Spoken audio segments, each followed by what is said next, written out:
Everyone, আসসালামু আলাইকুম। Welcome back to my channel. আজ আমি আপনাদের দেখাতে চলেছি খুবই সহজ উপায়ে মজাদার ঝরঝরে পোলাও রেসিপি। কোনো রকম গরম পানি ঝামেলা ছাড়াই A to Z টিপস সহ আজকে রেসিপিটি দেখাতে চলেছি।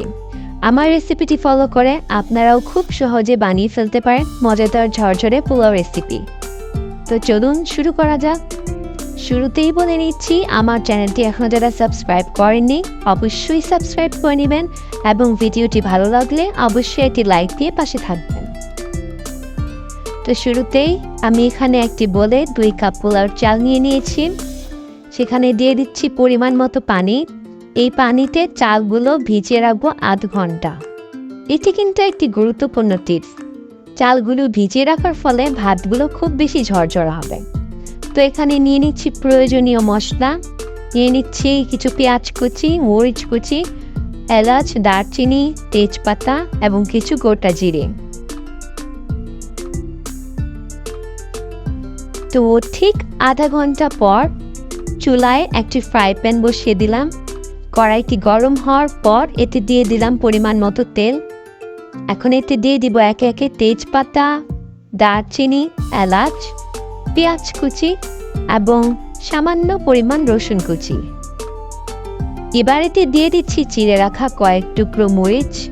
এবার উপকরণগুলো দিয়ে ভালোভাবে নেড়ে চেড়ে নিতে হবে যতক্ষণ না এগুলো লালচে কালার ধারণ করছে। তো এই তো লালচে হয়ে গিয়েছে। এখন এতে দিয়ে দিচ্ছি পানি ঝরিয়ে রাখা পোলাও চাল।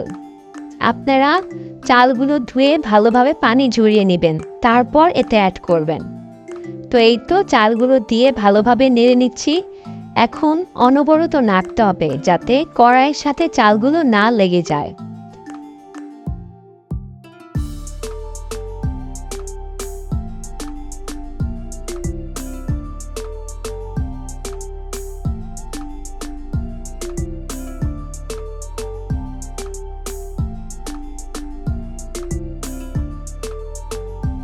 তো নাড়তে নাড়তে যখন দেখবেন চালের গায়ের পানিগুলো শুকিয়ে গিয়েছে এবং চালগুলো বেশ ঝরঝর হয়েছে, তখন এতে অ্যাড করবেন পরিমাণ মতো পানি। এখানে একটি গুরুত্বপূর্ণ টিপস হচ্ছে, আপনারা যে পরিমাণ চাল নেবেন তার ঠিক দ্বিগুণ পরিমাণ পানি অ্যাড করবেন। আমি যেহেতু এখানে 2 কাপ পরিমাণ পোলাওর চাল নিয়েছি, আমি এখানে 4 কাপ পরিমাণ পানি অ্যাড করেছি। আপনারাও আপনাদের পরিমাণ মতো পানি অ্যাড করে নেবেন। আর হ্যাঁ, আমি কিন্তু এখানে গরম পানি ইউজ করিনি, আমি এখানে নর্মাল টেম্পারেচার পানি ইউজ করেছি। তো এই পর্যায়ে আমি দিয়ে দিচ্ছি পরিমাণ মতো লবণ। আপনারা আপনাদের পরিমাণ অনুযায়ী লবণ দিয়ে নেবেন এবং সেই সাথে দিয়ে দিচ্ছি পরিমাণ মতো চিনি। আপনারা আপনাদের পছন্দ মতো চিনি কম বেশি বাড়িয়ে নিতে পারেন। উপকরণগুলো দিয়ে এবার আমি আবার নেড়ে দিচ্ছি।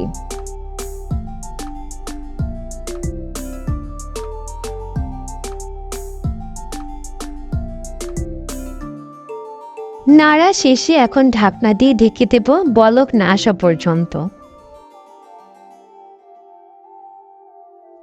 তো এই তো অলমোস্ট বলক চলে এসেছে। তো এখন আমি আরো কিছুটা নেড়ে দিচ্ছি। তো নাড়াচাড়া করে এবার ঢাকনা দিয়ে ঢেকে দিচ্ছি প্রায় 10 মিনিটের জন্য। এই সময়ে চুলার ফ্লেমটা থাকতে হবে মিডিয়াম টু লো এর মধ্যে। তো এই তো 10 মিনিট পর ফিরে এলাম। তো দেখা যাচ্ছে পানি অলমোস্ট শুকিয়ে গিয়েছে। এখন আরো কিছুটা নেড়ে দিচ্ছি।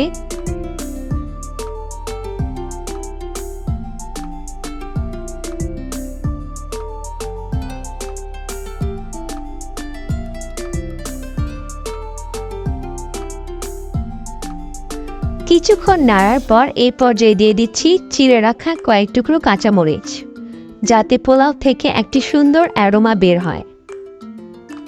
তো কাঁচামরিচ দিয়ে কিছুক্ষণ নেড়ে চেড়ে আমি আবার ঢাকনা দিয়ে ঢেকে দেব। এবার আমি চুলার ফ্লেমকে একদম লোতে দিয়ে ঢাকনা দিয়ে আরও 10 মিনিটের জন্য দমে বসিয়ে রাখবো।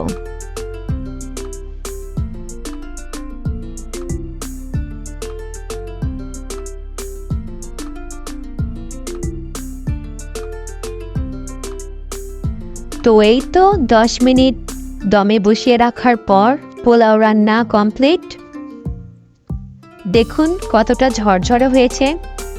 আমি কিন্তু এখানে গরম পানি ইউজ করিনি, নর্মাল টেম্পারেচারের পানি ইউজ করেও দেখুন কতটা ঝরঝরে হয়েছে। যদিও এটি এখনো গরম অবস্থায়, আর একটু ঠান্ডা হলে এটি আরও ঝরঝরে হয়ে যাবে। দেখতেই পাচ্ছেন কতটা ঝরঝরে।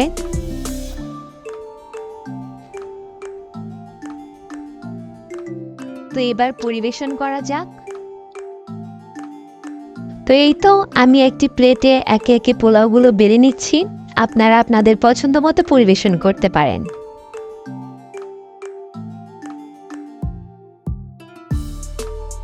এখন আমি এতে অ্যাড করছি কিছু পরিমাণ পেঁয়াজের বেরেস্তা।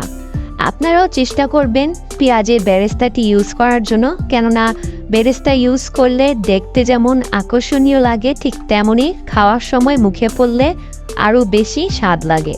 তাই আপনারাও চেষ্টা করবেন বেরেস্তা ইউজ করার জন্য।